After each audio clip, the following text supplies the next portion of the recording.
Good morning, good afternoon, good evening. This is Andrew Turner, founder and host of the G&T Sessions Podcast. And today we have another fantastic guest. And I'm very pleased to get Mr. Sunil Menon on the show. Welcome, Sunil. Thanks, Andrew. And in Indian style, namaste. Namaste. Good to see you. And for obviously people that are listening on Apple and Spotify, then if you go over to YouTube, you'll see this video. So great to see you. And whereabouts are you joining us from today? So I'm from Hyderabad, India, and it's a pleasant weather out here. It's rainy season, so a good time of the year to be around in Hyderabad. Oh, you like the rain then? Yes, rain. It actually makes the climate much cooler and greener. Yeah, it's pretty hot. It's pretty hot out there. I remember being in Mumbai and Pune a few years ago, and it was like March, April time, and they said it's okay. It's pretty cool now, but Yes. the food was so hot. Ooh. I won't go into any graphic detail, but everything was on fire. That's all I can say. That's what we are proud of, right? We are proud of our Indian spices. You all came all the way from Britain to India in search of spices. Well, yeah, that's the thing is that you have it. It's just like another level. It's just like you think, oh yeah, I know this stuff. Then you go over there and you go, no, you don't. And it's like having a steel stomach. So yeah, I had to drink a lot of milkshakes very, very quickly. As I started to perspire. But yeah, really good time in India. So yeah, no, thanks for joining the show. And I know that we've known each other for a few years now, actually. And we'll go into the details. But I mean, one of the things I want to do is kind of explain a bit about the time when we met. And we met online, obviously. We've not met in person yet, but we're planning to do that a bit later this year. Watch this space. We've had a few attempts at it, but we'll make it happen this time. So there is a very interesting guy that we both know who recently released this book. So Gunnar Country by a guy called Stephen Kotler. So as you probably recall, actually, what was it? It was probably 2021, I think it was. Yes. Yeah. Around so that time. there is a thing that I think he still does it. It's called Zero to Dangerous, which obviously just makes you sound like you're James Bond or something like that, And I think that's where we met originally, Sunil, wasn't it? Yes, and I think that was one session where you instantly hooked onto me when I said I'm a triathlon coach, and you said, "Wow, great! I'm planning to do a triathlon, and I want to." And I told I'm having a camp in May. He said, "Wow, I'm going to come," and that thing has never happened though. But yes, that's how we got started. Yeah, exactly. Well, but you haven't always been a triathlon coach. We'll come back to that. Yeah, no, I know what you're saying to me. You're saying, "Come on, Andrew, step up. Get on that plane." I have actually got my Indian visa. I have actually got, as you know, I did book the flight, but a few things got in the way, unfortunately, from a personal point of view. But yeah, I mean, so for people that don't already know Sunil Menon, could you just introduce yourself and explain a little bit about what you do, and then we'll go back in history a little bit and go through your journey? Yes, so my name is Sunil Menon, and I am a triathlon coach. And I've started my own business called Menon Fitness Systems with the sole objective of improving the lifestyle and health of Indians out here, mostly Indians, though I also coach people from outside India. But my focus was mainly trying to develop a good lifestyle and good habits. So the tagline of Menon Fitness System is mind, body, habits. So cultivating good habits for the mind and body, because that's what I feel is the key to actually understand your true potential and live your life to your true potential. So that's exactly the tagline. And I started my career in 2016, and I've done a good job as of now because I've survived, a corona lockdown as well as thriving after that. So I'm in pretty good space. Oh, so what you're saying is that this year is your 7th year of doing Menon Fitness. Exactly, yes. Oh, wow. 7-year itch. Yeah. No, so yeah. So and I know that obviously this is the G&T sessions, and one of the things we try and do with the show is curate and talk to what I would say really value added, interesting people. And the first time I met Sunil, we just connected really well, and we had a really good chat.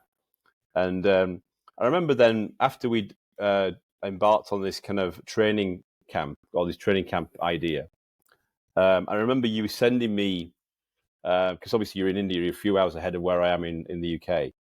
You were sending me, I would wake up at 5 a.m. in the morning, and I've suddenly got all this kind of these routines to do. Like your daily YouTube videos, your daily coaching, which was fantastic. Yes. And actually, I mean, you've actually got a podcast as well, I think, haven't you? You put my podcast to shame in the volume of podcast episodes you've done. How many are you up to now? Yeah, I've not counted yet, but I think I've been recording a podcast daily for the last 4 years, and it's basically it's just like a retrospection of my day, what I've done, what my mindset is, and it's helped me develop to the person where I am now, because I share my insecurities, my my failures, my successes, all in this podcast, so that others can also learn and listen to it, and perhaps just take some inspiration and leave out of what I've experienced. So yeah, that's fantastic. That's fantastic. I mean, it's I mean, sharing not just the peaks but the valleys as well. So that's a great thing to do, because well, some people don't like to talk about the valleys. They want to talk about the peaks, or they want to think about the peaks. Yes, I think failures are more important than success, because failures teach you what not to do, whereas success does not teach you what not to do. It just tells you you're successful. You can just be happy and proud about it and celebrate. But failures is something that really teaches you a lot. And are the episodes long? Are they quite short, or they kind of like it's like an aid memoir? It's a 10-minute, because I've kept it at 10 minutes, because I don't want to overwhelm people with too many things. Otherwise, it becomes quite monotonous. So 10 minutes is what I keep for myself, and say what have I done throughout the day, and what was I going through, for the day. So you like the Joe Rogan of India, yeah? But that's in the volume of episodes, but not necessarily the length of episode. I mean, he's at a different level altogether. But yes, thanks for comparing me to him. Well, no. What I was saying is, like Joe Rogan's like, I don't know what his longest episode is. Probably 4 hours or something. 5 hours or something. My longest is about just over 2 hours. My shortest is 16 minutes, and then the range. There's a range, but it's more like a long form. Which obviously it sounds like yours more bite size. It's more consumable, like a snack. Yeah, and most of my trainees, they listen to my podcast when they are driving to work or dropping their kids to school. So it makes it much easier for them, and they're quite updated with what I'm doing. And so they keep asking me questions whenever they feel that there's something they want to clarify. Yeah, I mean, so to help. I mean, there's also kind of we talk about the G&T sessions. So we talk about growth and technology with gifted and talented people. So one of the things I found really amazing with your backstory, which it'd be useful if you could explain a little bit about it, was that you actually are, or you were, in quote marks, a technologist, and you still are technology aware. But then you obviously then embarked on a different course of a different direction. Could you just give the audience a bit more of a backstory on where you were, what you were doing? Because I know the end of this. I know the story about this, but I think it's a really interesting journey that you've been through. That I'm sure other people will consider or think about as they grow in their journey. So it'd be, if you could share that with us, if possible. Yeah, so I was working for Microsoft before I quit and started my journey. And Microsoft is a great workplace. Don't get me wrong; I really loved it. And one of the things that Microsoft did, because of which I started Menon Fitness, was they had this CTO program, you Mm. know. And, it was a 1 year program where they gave access to the best of the training sessions and Harvard libraries. And Mm. I just got hooked onto it, and it changed my mindset from thinking from a pure developer to a Mm. leader to a businessman, and how to create a business. You can say projection. How do I create a vision and Yeah. statement for my company and all that. And when I started doing those exercises, I really got inspired and said, wow, this is something that I would like to do for my own company, if I can. Mm. And luckily for me, I had done my Ironman in 2014 South Africa, and I also did my certification course in 2015, Ironman certified coach. And I Right. was thinking, what is something that will you know give me this pride of doing my work on my own. And Mm. instantly coaching came to my mind. But it wasn't an easy thing. Of course, it took me around a year to plan out the whole thing. Firstly, I had to convince my family, then had to actually sit down again, create this vision document, the timeline, how I plan to grow my company, what's the name of the company. And you know my my stint in Microsoft and that course really helped me, uh, Mm. in a very Transition. structured manner. Yes. So I took out at least 9 months to 10 months to really come out with this plan before I said, okay, now I'm ready to quit and start on my own. Mm. So yes, it's been an incredible journey, and I'm blessed to be having a very supportive family, Mm. specifically my wife and my mom, who really wholeheartedly support me, and not only my wife and even my in-laws, my kids. So they're very supportive of this, and I told them, give me 2 years. If I'm not good enough as a Mm. coach, I will join back as a developer again, a software development. So luckily, I haven't had to look back. I've really got a good response and respect from all the athletes, not only from India, but all over the world, who have Mm. come to seek my help to achieve their goals. And Mm. I'm happy to have helped them in their journey. That's great. I mean, were your family shocked when when you announced that you wanted to do this? Were they surprised or? Oh, yes, they were. They were. No, they were in denial. I mean, first of all, they Oh said, no, wow. I don't think so. You're joking. You must be, why you want to leave such a high paying job and such a secure Mm. job, and look out for something where you have to really toil hard to earn your bread, because nothing comes easy, right, Andrew? If you're starting your own business, Mm. where you are in baseline, nobody knows you. You're Correct. starting fresh as a coach as such, and you don't have any experience, you don't have any name, no brand, and Mm. starting fresh. My in-laws were like, when I said I want to become a coach, they thought I'm going to become a gym instructor. Oh I'm going to really? set up a gym, Right.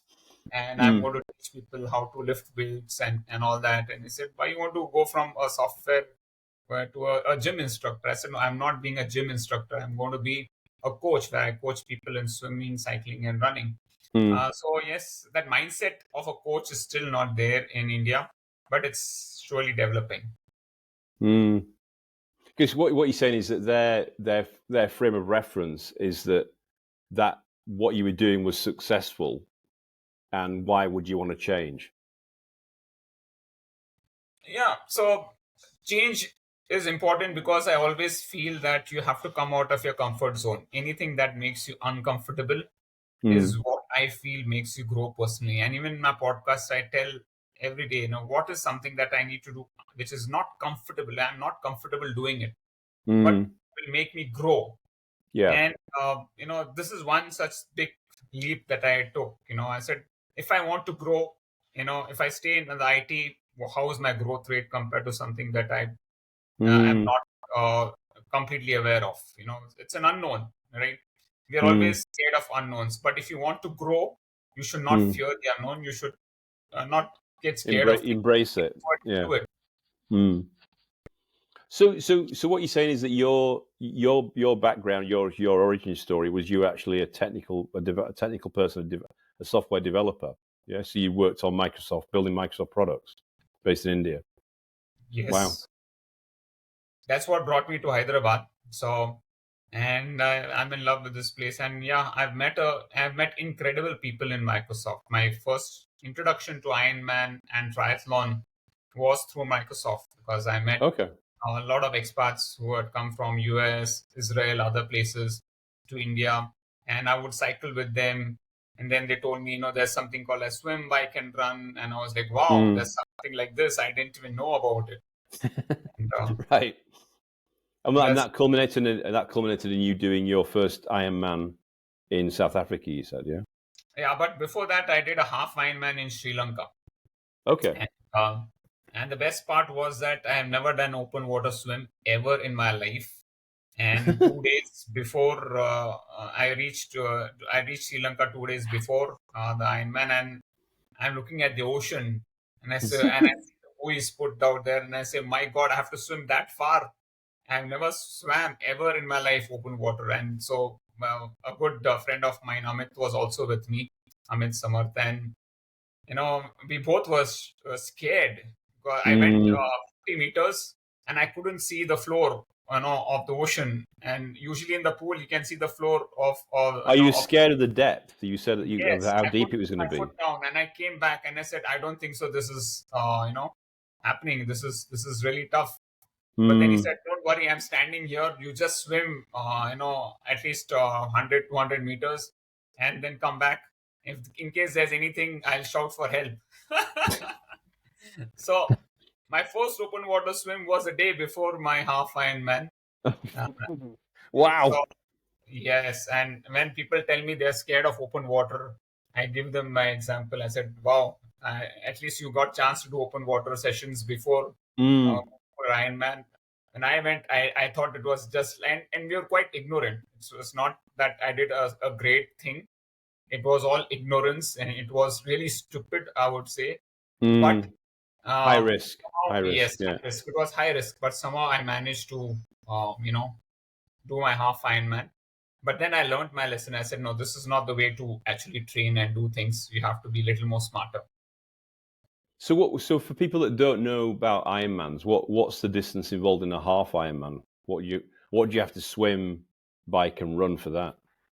So I will tell you in terms of metrics. So first is a 1.9K swim, a 90K bike ride, and a 21K run for a half Ironman. That is called as Ironman 70.3. So 70.3 is 70.3 miles. So that's why it's called Ironman 70.3. Then we have the full Ironman, which is a 3.8K swim, a 180K bike ride, and a 42K run.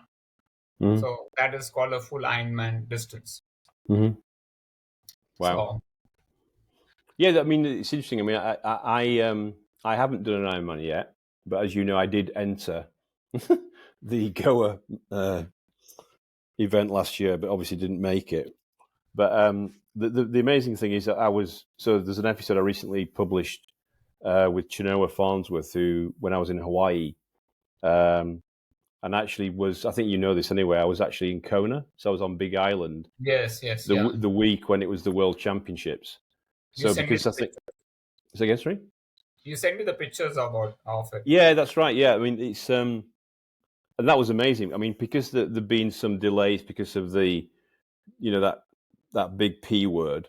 They had to delay the events, and so I think there's 6,000 triathletes on Big Island in Hawaii that week I was there.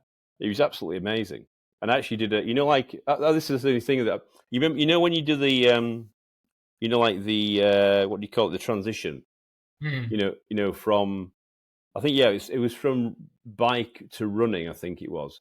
So I did this on the Hoka stand in Kona. They got all these different like brands there, the Hoka, the running shoe. So they were doing this kind of like timed transition thing, yeah. So I did it with these guys, and they were going ding a ling ling, like ringing the bell, stuff like that. Oh yeah. And they timed it, and they go, Andrew, you're hopeless. But it's really hard. It's really hard. I mean, it's hard. You've obviously got to practice it. But my God. Yeah, there were guys who were doing within 30 seconds. I saw the video you had sent. It was a nice. I think that's a nice game to have actually. You Mm. know. I think mine was about 3 minutes rather than 30 seconds. So now So you couldn't get that. You couldn't get the running shoes on, or you couldn't get the cycling shoes off, whatever it was. It was So hilarious. actually, you gave me a good idea. I'm going to be a compare for the Hyderabad Marathon at the Expo. So maybe I can use this as a good game for, you know. Oh yeah, it was. There was a queue. There was a queue of people Yeah. wanting to do it. I mean, obviously, wanted to be in. I suppose it's competitive, isn't it? But yeah, that was my. And yes, that's my little episode in Hawaii on the Mecca. So when I was flying there on Hawaiian Airlines, there was all these basically I was just on full of a plane of triathletes, and they go, "Are you in the race?" I said, "No." So they're all there, with all the Lycra gear and stuff like that. It's very funny. Anyway, one of the things that I think we wanted to talk about today, which I think is very topical, based on your background, is a couple of things. And I know that you've done a couple of things over the last few years which have been really good. And I've bought one of them, but I know that I made a mistake. So I went into a bookstore back in June after you made your big announcement, which we'll cover in a second. And I obviously picked up the wrong book because I picked up this book, which was written in 2022, No. which is about breath work. But Yes. then you see this one's out of date already, 2022. But now I believe Mr. Sunil Menon has got an announcement. What's this then? When did this come out in 2023? This is the latest. It's hot off the press. Yes, it's May 2023. So breathe better, live better. Breathe better, live better. Yes. Available in all good bookstores. So yes, right? Yes, it's available in Amazon. You can definitely search for it, but make sure you search the right text. Okay. Not breathe in and breathe out. Yeah, it's like must try harder. Stop it, Andrew. Stop it. We're going to go into breath detention. Yes. So I believe on the back of that you've got a new name. You're not called Sunil Menon anymore. What's your new name? Oh well, when we were discussing, we were having a light banter. So yes, Breathing Yogi came out, but I don't know if it's still registered. But if it is not, then definitely I would like to register that name. What was that? Did that come out of that that phone call on that Sunday? Yes. Oh, fantastic. All right. Okay. I feel like I've co-created that with you then. Yes. We're like the parents of the breathing yogi. Yes. Yeah, no, because I suppose yogis are kind of like yoga instructors, but then obviously you're the breathwork version of that, yeah. So yes. Forget Wim Hof, yeah. Forget Stuart Sandman, yeah. The real deal, yeah. The breath work, the breath yogi, the breathing yogi. You heard it here first on the G&T Sessions Podcast, Mr. Sunil Menon. Well, I mean, Wim Hof and others are highly experienced, so let's not go there. But I've definitely talked about Wim Hof in my book, and the work he's done is incredible. So there's always something to learn. In fact, when the breathing techniques he learned, when he came to India, right? Oh, really? Okay. Yes. So he came to India. He learned these breathing techniques from different yogis in India, and took back that concept and okay, developed his own, and then he called it the Wim Hof method. So it's like full circle. Yes. It's like starts in India, goes to Wim Hof, then comes back to India with you. Yes, so that's what that's the main trigger point for writing this book. I said people are coming to India to learn about breathing and going outside and creating their own concepts. And why don't I learn staying in India, read about the breathing techniques?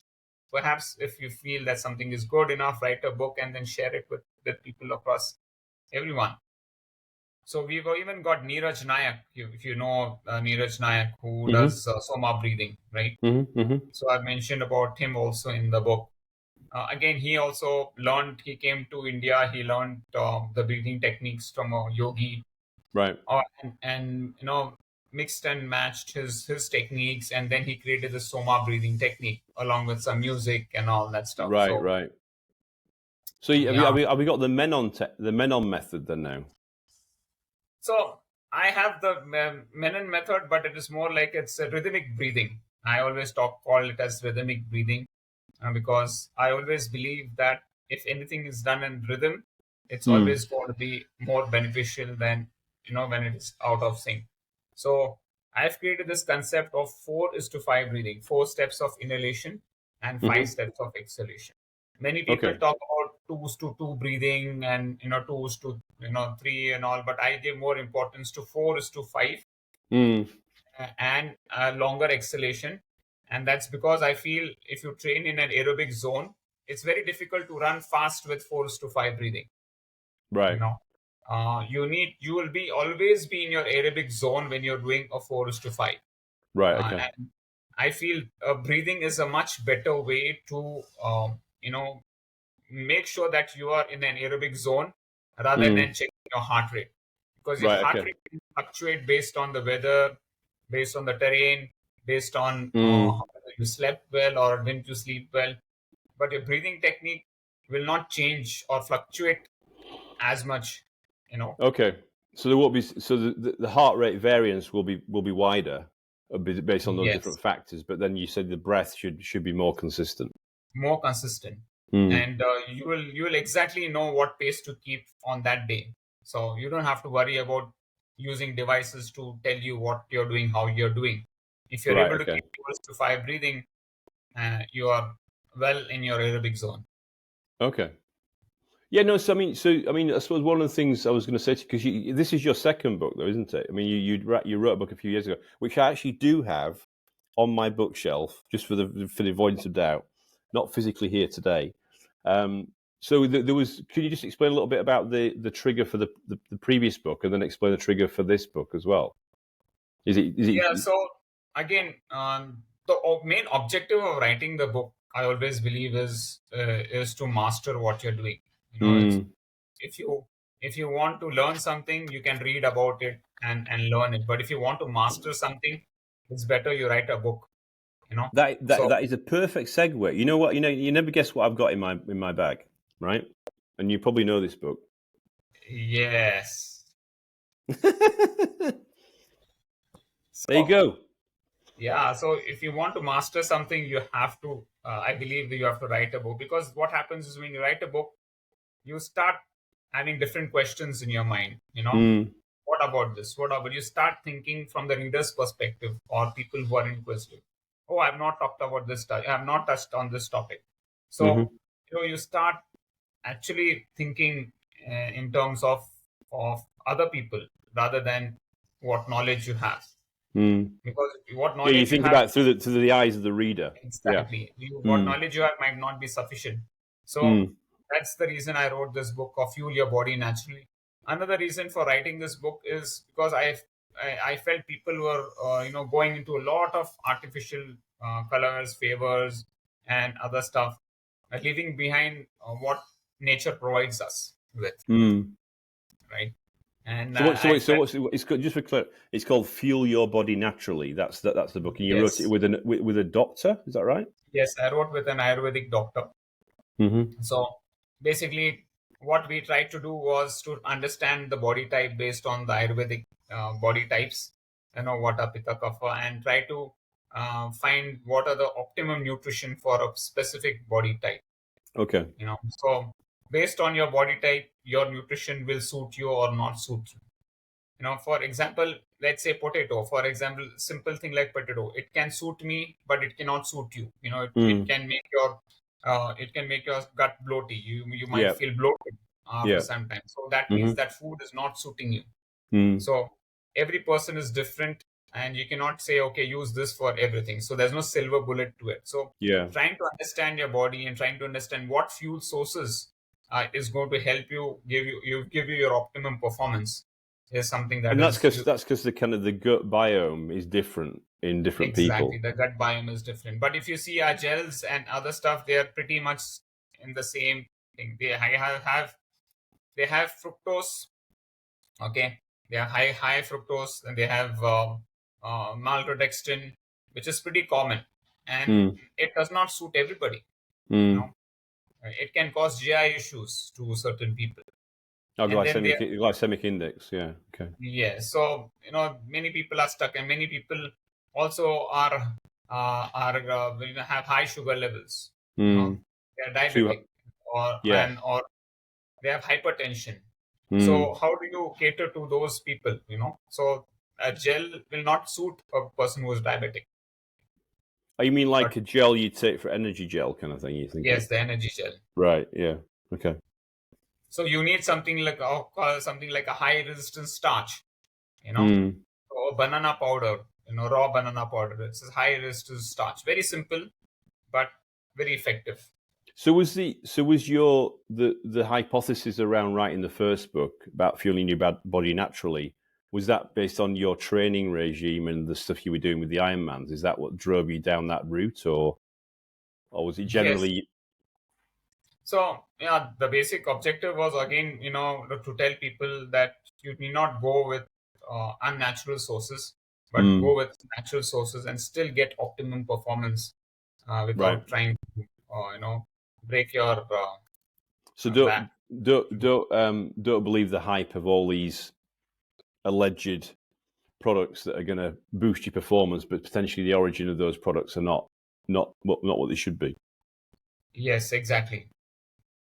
That was a very politically correct way of saying that, wasn't it?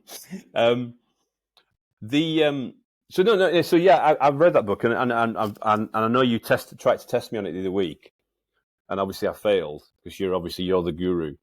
But just flying forward to the current book, then what was so you did that on the kind of how you feel your body naturally, but then the thing about the breath work, what was the trigger for doing the breath work book? Is that something that's you observed during the people you've been training and coaching, or what was the kind of light bulb moment that made you think, I need to bring together this book and share this with the world?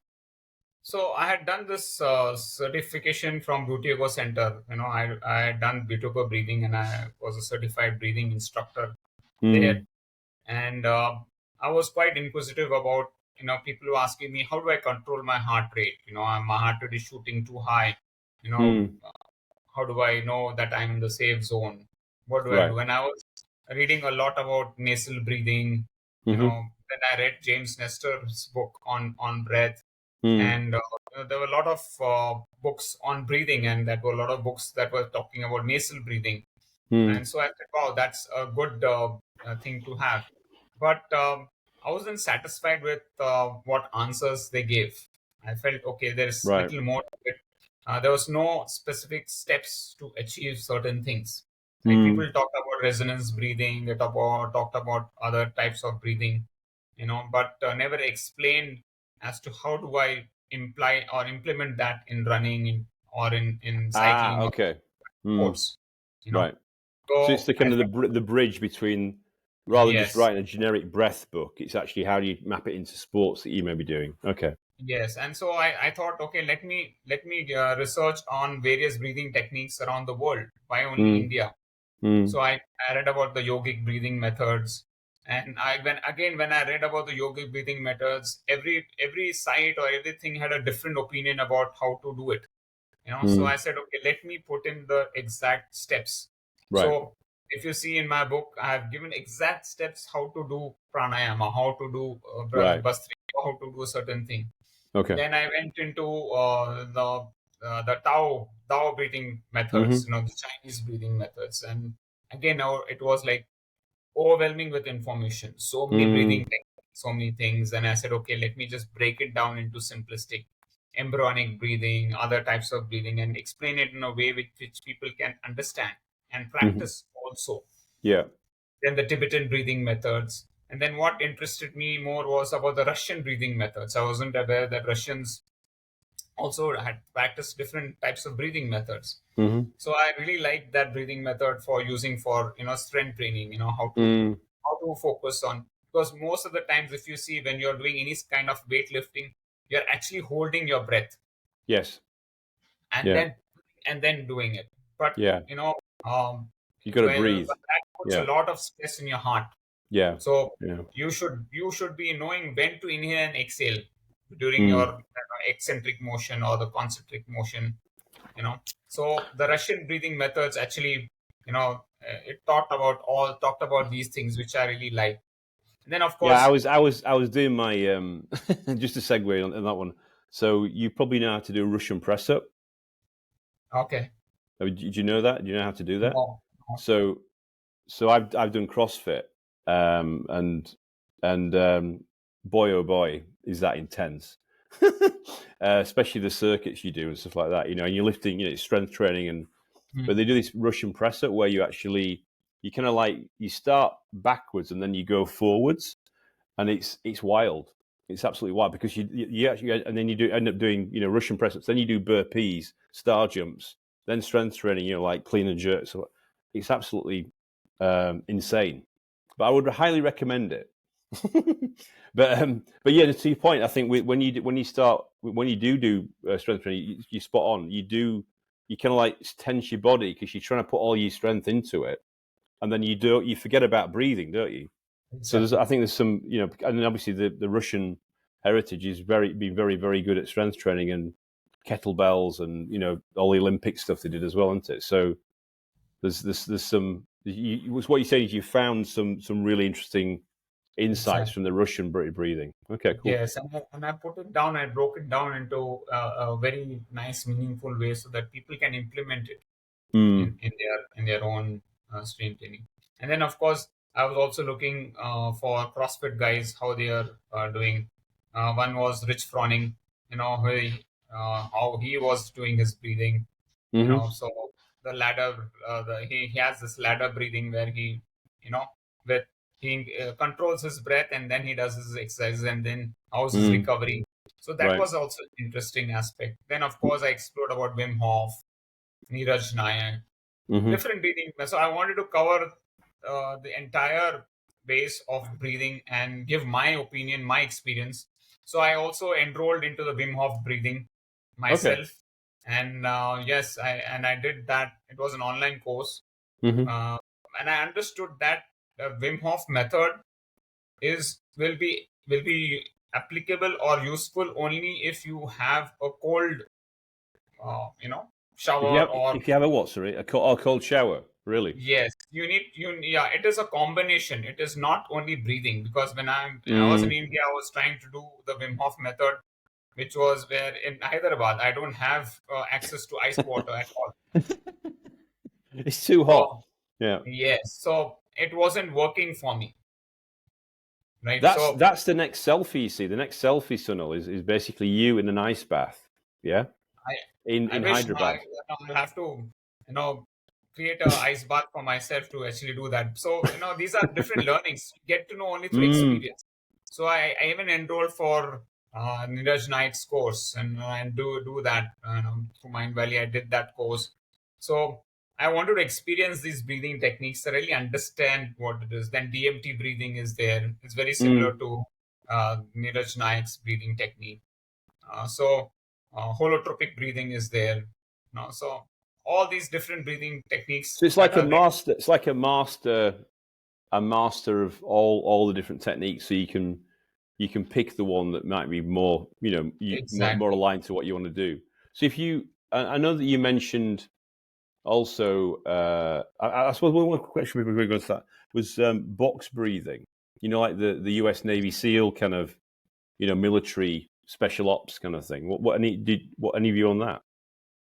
So yeah, that's also pretty useful, and I have talked about that in a different way where I've used mantras for doing a box breathing. So you can chant a mantra while inhale, hold while you're chanting the mantra for when you're holding your breath. Again, when you're exhaling, you chant a mantra in your mind, and again while holding your breath empty, you're again chanting a mantra. So it's like a box. So I've talked about that also, but I've told about how to do it with mantras. Right. Because okay. When you do it with a mantra, you are actually doing mindfulness breathing, and it actually also it's a mind-body connection that you want to have. Yeah. Rather than just 1, 2, 3, 4. Yeah. if you do it, you actually also gain a little bit on. You also tilt a little bit towards the spiritual side. That's cool. That's cool. I mean, I suppose you got all these meditation apps and mindfulness apps, and what you're saying is actually you can distill it down and make it simpler, and actually combine it with breathing as well, which is kind of like the best of both worlds. Yes, cool. Of course. I actually wanted to also make my own breathing app, which I still want to. But I think I would first want to do a few clinics, breathing clinics. I personally believe a one-on-one session will be much better than just releasing a breathing app. So I believe that you've been a bit busy. So since your book came out in May, I believe you've been you've got the t-shirts printed, yeah, a bit like a rock star, yeah, and you've been on your little tour of India. Is that right? Yeah, I've been trying to promote the book more than promoting. I want to promote breathing as easiest means, because that's the simplest thing that every person has to do. Yeah. Right? You can tell a person, you cannot force a person to run, jump, or cycle or swim and tell this is healthy. But if I tell a person, focus on breathing and breathe efficiently, even a person who is bedridden can do that. Yeah, exactly. You don't need to move your hands and legs for breathing. You don't need to do an Ironman, a full Iron. Yeah, you don't need to do an Ironman for breathing. Right? Breathing comes so much naturally to us. It's the basic thing that we do. The first thing that we do and the last thing that we are going to do. Exactly. Yeah. Yeah. I mean, I was just thinking about when I was before we had the episode today. I was thinking about one of the very useful phrases that I always remember is Jocko Willink, the US Navy SEAL. How are you? I'm alive. I'm breathing. Yes. At the kind of at the most basic level, the foundational level. That's so it's you see so that's great. I mean, I think that there's so many different. It's a bit mind-boggling, and there's so many different techniques. So it sounds like your book is a real good compendium and guidebook of finding the one that works for you. So yes. So I'll put that in the I'll put that the link to your book in when we publish this episode shortly. I'll make sure we get that in there, and also you Fuel Your Bod Naturally as well, because obviously that's another good read. So be interested to find out what your third book is. Have you got a third book in you as well? What's the third? Yeah, but what's your third book? Have you thought about your third book yet, or is that too far in the future? The third book, well, I've not yet thought about it, but definitely it's going to be more related to all my experiences put together in the podcast, and talk about maybe behavior, something. Right. Sorry. One thing that I've already noted down, the next book which I want to write about is going to be on water. Water. Okay. Thanks for bringing that up. And it is pretty interesting, because when I thought about what's the next thing to write, water came into my mind, because that's the next basic thing that everybody does, right? You might be eating a different type of food. You like bacon or salami, and we vegetarian, and Mediterraneans have a different diet, right? But what is common amongst all of us is water, right? And water has its own energy. I want to talk about water ionization.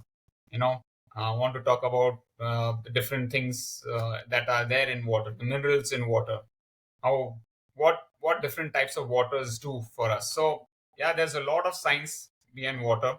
Water fasting is one of the things which also I want to explore. Fasting. Okay. Yeah, so there's a lot of things in pipeline. Water is going to be my next book. Yeah, I mean, so I was going to put on my Bruce Lee T-shirt today. Obviously, in his famous phrase is "Be water, my friend." So that's obviously very, very, very good topic, I think. Yeah, I mean, I think it's you. I mean, it's a really good. So there's like, what do you eat? How do you breathe? What do you drink? I mean, it's fantastic. Yes. Very, very strategic in what you've been writing about. So yes, again, when I did the research on this, the equipments that are there for testing the water is huge. So same thing of breathing. Also, I invested a lot of money in different equipments, breathing devices, and other stuff. It is a costly affair, basically. But the satisfaction you get once you do a good job is something which is very nice. And the best part is the reviews that you get from people who read the book. The feedback, the recognition, the feedback. Yeah, so there have been people who are brought books to give it to their family and friends. Oh, fantastic! Yes, and they're coming out with more. They said, "Wow, they loved their family and friends love the book, and they want more copies of this book." All right. Yeah. So is it? You have been on this book tour. I think you've been to 3 places so far. Yes, Pune, Hyderabad, and Vizag. And then you're planning some other ones in 2023. Is that right? Yes, Mumbai and Bhubaneswar. These 2 are planned, and other cities. Definitely, I'm hoping to get in touch with people in Bangalore, Chennai, Delhi, maybe perhaps, and. Well, you see, I mean, you can't just stay in India. You see, you've got to, I know India's very big and there's a lot of people there, but there is a few billion people outside India. So you never know. We might be doing a lot. This is live from London. This is live from New York. Live from San Francisco. Yeah, live from Paris. I think you might just be right, because I think breathing is something which the West has always been very inclined towards, right? They always, when you talk about breathing or yoga, they've always looked at the East for correct for knowledge and information and all that stuff. So definitely, if they feel that you are an SME, subject matter expert in a certain breathing, obviously they would want. The breathing yogi goes global. There you go. You see. I'm gonna be your tour manager. You see, I'm gonna get the T-shirts printed, all the swag, the hoodies, the mugs, Let's talk. I think there's a great business. Yeah, I'm gonna be your agent. I'm gonna be your manager. You're gonna be the breathing yogi manager. Where is Andrew? Oh, he's breathing somewhere. So I think that's an opportunity. I think that you need to, get it out there. I mean, this is part of the reason why I wanted you to come on the show, because getting your story out there and getting the great stuff you've been working on is important. So let's celebrate it. Let's get it out there. Yes, definitely. I think the more people read the book, the more people implement this. I think it's going to just help them be a different person. Today the Earth. Tomorrow. We'll make a call to Elon. We can go to Mars. Yeah, let's go there. We'll definitely have an audience there. Well, one of my previous guests actually used to work in SpaceX. He's in Switzerland now. He knows Elon. He sent me a picture selfie with him and Elon, like arm in arm. So 2 degrees of separation. Oh yes. Elon, we've got another mission for you. It's to get Sunil to Mars. Make it happen. Oh, great! No pressure. So, I mean, one of the things we talk about in the G&T sessions is what we call, which actually is a kind of, I suppose, a little segue to some of the stuff you already put out there, but this thing about peaks and valleys, yeah? So, in terms of, some of my guests come on and talk about peaks, some talk about valleys, some, being honest about it, don't really want to cover valleys or be completely, transparent on every valley. But then obviously some people share those valleys about, what they've learned from it. Any ones, obviously, because you've been, sharing this for 4 years on a daily basis, any particular nuggets that you'd like to share about some of the valleys that you've been through and how you dealt with that? Yeah, I mean, of course, I've had a lot of peaks and valleys also in my life. One of the biggest valleys that I have is I had this vertigo issue, that actually, led me to think that whether I will be able, because I was training for a triathlon and I was cycling, and suddenly my head starts spinning, and somehow I just managed to reach my car, and it was, that was post COVID, so it was a pretty challenging time. And I didn't know what to do. I went for the various tests, whichever test. I did a brain MRI. I did everything possible, and doctors suggested some high doses of medicines also. But my wife and I said, no, I don't think that's this. Let my body heal naturally, and let me try to, make sure that I do the right thing. So first thing I had to do was to remove coffee from my life. Caffeine was something that was, Is that causing it? Oh wow.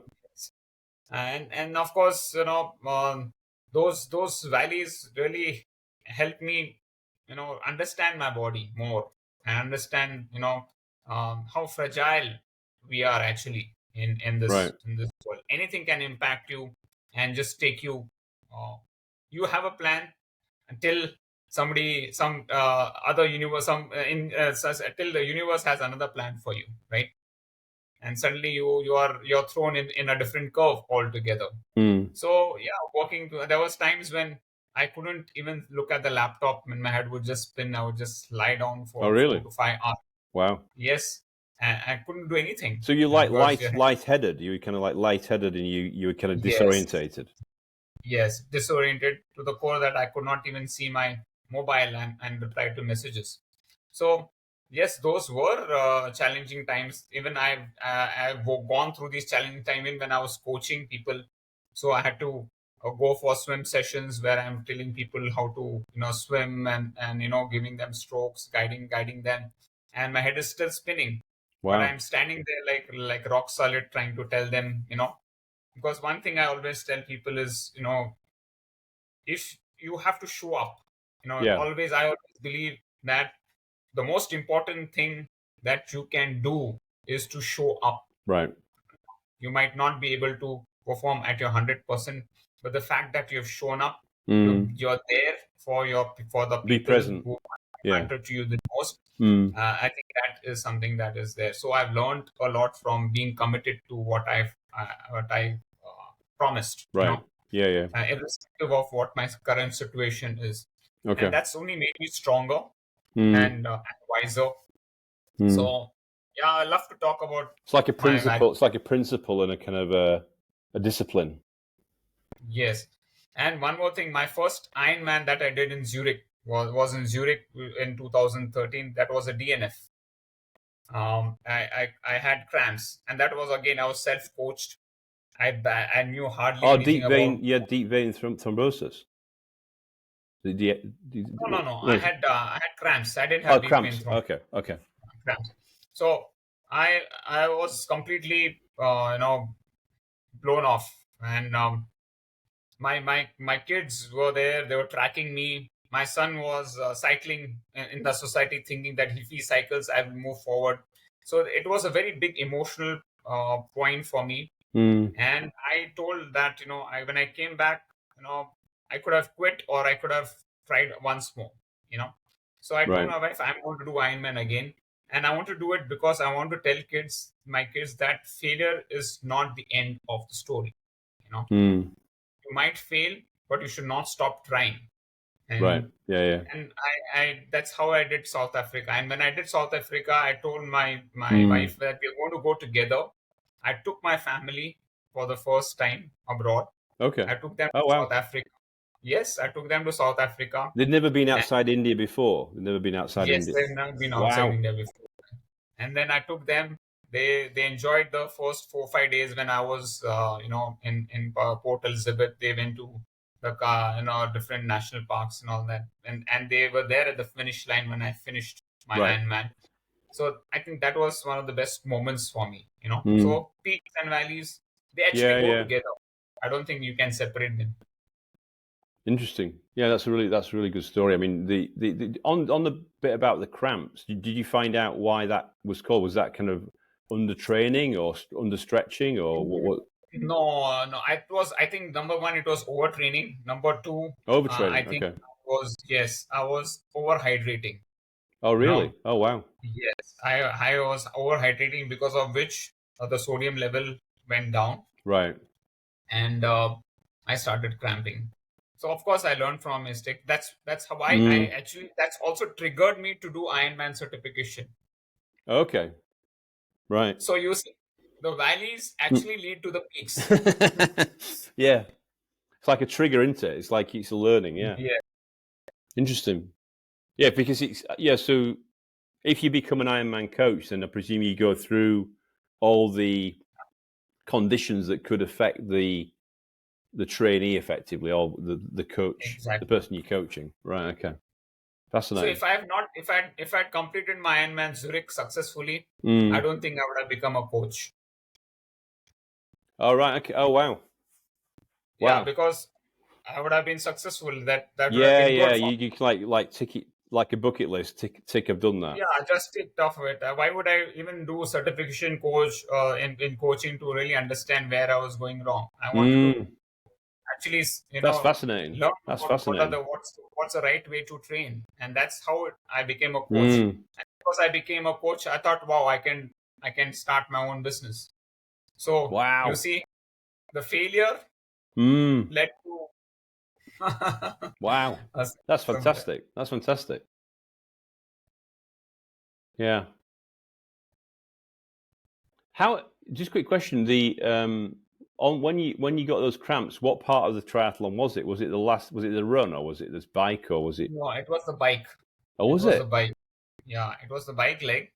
And in fact, I did. I was cramping. I was on the road, on the side of the road, and by the time I started my cycling again, the volunteers were not there. So I took a different turn altogether. Hmm. I did, and I had to come back again. So I lost. I did around 23, 24 kilometers extra. So by the time I came to the finish line, I was 10 minutes late. So if I had not taken the wrong route, I would have reached Right. on time. Wow. Like I say, no, universe has a different plan for you. You have a plan, and the universe has a different plan for you. So Yeah. Hello, universe. Can you tell me what the plan is? No. Interesting. That's really interesting. Wow. See, I knew this episode was going to be good.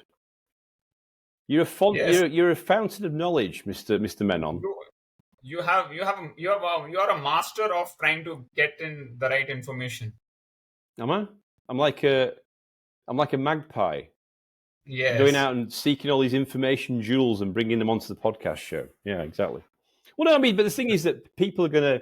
This is something that people will look back on in the future and learn from. That's the great thing about it. How do we get this stuff out into the world? I've learned loads of stuff from you in the last few years. We met on a journey to both learn from Stephen Kotler, and then we end up, interacting and learning, and then having jokes and stuff like that, Mr. Comedy Zone, and then no, you end up kicking my ass. Have you done that training every morning yet? Oh, you need to do more training. So there's a path there. Is it failure, and then it's like ooh. So I mean, to kind of I suppose a quick question about the future. What's the plan then for the next period of time? I think you said you're going to do some some retreats or some clinics or something. Is that what you plan to do? yes. I want to focus on breathing as a primary area of focus, and spread this message of doing the right type of breathing Hmm. day to day, and I want to have a clinic for that and actually spread this knowledge across. So that's going to be my major goal. And in case you want to camp in In Curler. England, yeah, I can come there also, not a problem. Well, where's it going to be? Is it going to be in Curler, or is it going to be somewhere else? You don't know yet. I'm not yet decided, but definitely I would want to be it in Kerala. Kerala is a good place, but somewhere which is a much cooler place. But you're also talking about. I know you talked about doing a camp in the mountains as well, didn't you? In the north. Remember that? Yes, Yes. So yeah, and like I said, you have a plan until the universe has another plan for you. Let's see. Yeah, but Sunil, you always have a plan for me. So the plan is for me to get over to India and for us to sit in Kerala in the jungle together. Yes, you should You, first come to Hyderabad. I think you just come to Hyderabad, stay with mm, me for a couple of days, and mm, then I'll teach you a few breathing sessions, mm-hmm. experience it firsthand, What you mean? and then You lock the door and I can't escape until you've got me trained. yes. It's like the Menon boot camp. So one of the things, just trying to bring this episode to a great finish. I suppose. What are you most grateful for? What am I most grateful for? I think the fact that I've got lovely people around me, the great support system. I personally believe that your journey is not complete. You're not alone in your journey. You need people around you. You need that support, and I've got a great support system. From my wife, from my mom, from my kids. They've really shown confidence in me and letting me do what I want to do while focusing on the major stuff. If you see, my wife handles all the other work while I'm focusing on writing my book, because this is a 24/7 job. This is not something that I can do part time. Yeah. I quit my job in Microsoft so that I can focus solely on doing these things, right? But there are other things that need to be taken care of, which my wife is taking care of, right from the bills to my kids' education to making sure other things are vegetables, everything. She's taking care of everything and around that. And I feel I'm lucky to have her, my mom, as the greatest support system, because I'm able to do what I want to do. Yeah. No, that's cool. I mean, and also you built a very vibrant community as well. You built the Menon fan club. I mean, there's a lot of interesting characters you've got in your group. Oh, So yes. They're highly motivated. And of course, the amount of love and respect that I've got from everybody is incredible. exactly. I keep learning from them also. And, it's always a vice versa. I always see the good traits in a person and learn from there. I can learn something from Andrew. I can learn something from, whom I'm coaching with. Well, So it's not. given I was on the WhatsApp group when you were in Kerala that last time, and I felt like I was actually there in Kerala with you, because I mean the pictures and stuff like that and the things you were doing, it was fantastic. So Yeah, the videos and the campfire. exactly, yeah, it was brilliant. It was a pleasure to be part of that group, even though I was there virtually in spirit. And so, I mean, one of the things we do as kind of like another gift from the guests is ask them, based on your journey, based on the things you've learned, and we talk about some pearls of wisdom. So, I mean, are there any? I know you've dropped some massive insights and value, and obviously there's lots of stuff we're going to add into this podcast episode when we publish it. But I mean, if you were going to summarize a few points that would be your pearls of wisdom of where you are so far, and I know there's more to come, what would you want to share on that? So one thing I would always tell is make sure that you're doing something which is very uncomfortable every day of your life. It's not one time thing. That's one thing that you need to think. What am I doing which is going to make me very uncomfortable? Do that, and that's going to make you grow. The second thing that I would say is do not lose your focus on your goals. You have to talk about your goals not in the morning but every moment of your life. Are you on track to reach your goals? So I constantly talk to myself, what is that I want? Right. What am I doing today? Am I just spending my time on Netflix? Is that meeting my goals objective? If not, then I need to move away from that, right? So you have to constantly remind yourself every day, every moment about your goals. and stay focused, because the moment you're focused, you're going to achieve your goals. If you're not focused, you're going to take a long time to reach your goal. Well, I suppose that links to kind of flow, doesn't it, as well? Yes. I was actually, to tell you, I was reading this book of Outlive by Peter Attia. Have you No. known? He's just released the book, and it's worth reading it. What's it called? Sorry, what's it called? Shoot. Outlive. Okay. Outlive. Okay. Right. Outlive by Peter Attia. He's one of the very prominent doctors. And I was riding my bike. I had a 1.5 hour bike ride, and I was reading the book while I was riding the bike in Kindle, and I didn't know when 1.5 hours got over. I was still riding the bike. How could you read How could you read a book when you're riding a bike? It's an indoor bike. Oh, right. I was thinking you were on the road. No. I was thinking, how's he doing this? How's he gonna? What about all the traffic? Okay. No, indoor bike. I have an aero bar, so I put it on the aero bar.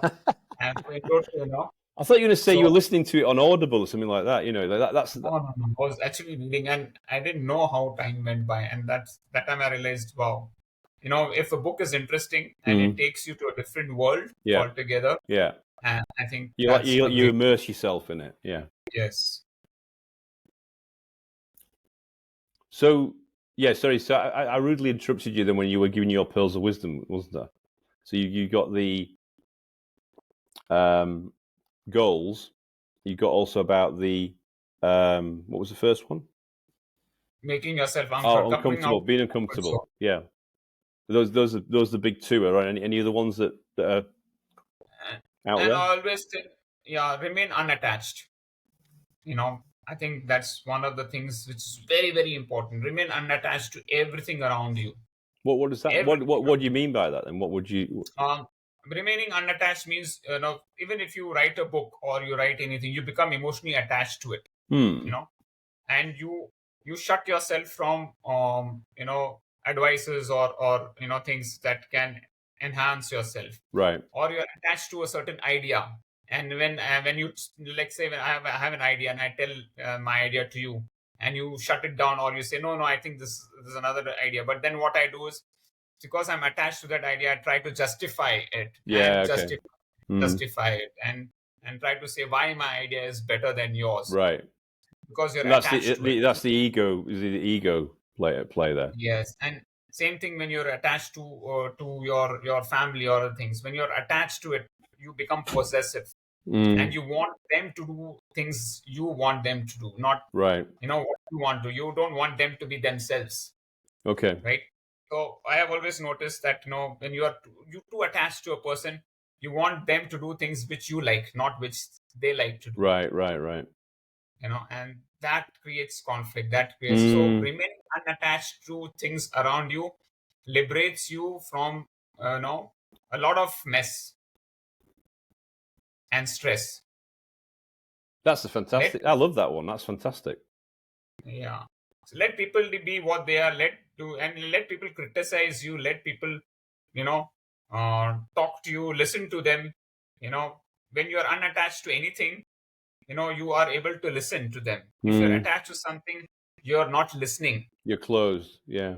Yes, you're closed. So leave that open. Really good. Wow. Sunil, you're a megastar. Thank you. Thank you for coming on the show. Thank you, Andrew. And I want to see you in India soon. Well, as you know, I've already booked a ticket. You just didn't use it. So thank you. Air India, you need to send me some more money. So yeah, that was Sunil Menon, who's a author, multi-award winning author, coach, technologist, dad, an all-round and the breathing yogi as well. That's a big line. You have to have a very long business card with that, all those different capabilities, aren't you? And all those different superpowers. And that was Andrew Turner, founder and host of the G&T Sessions Podcast. Have a lovely day, and thank you once again, Sunil, for coming on the show. Thanks, Andrew, and thanks to all the listeners. Breathe well. Exactly. Breathe well and prosper.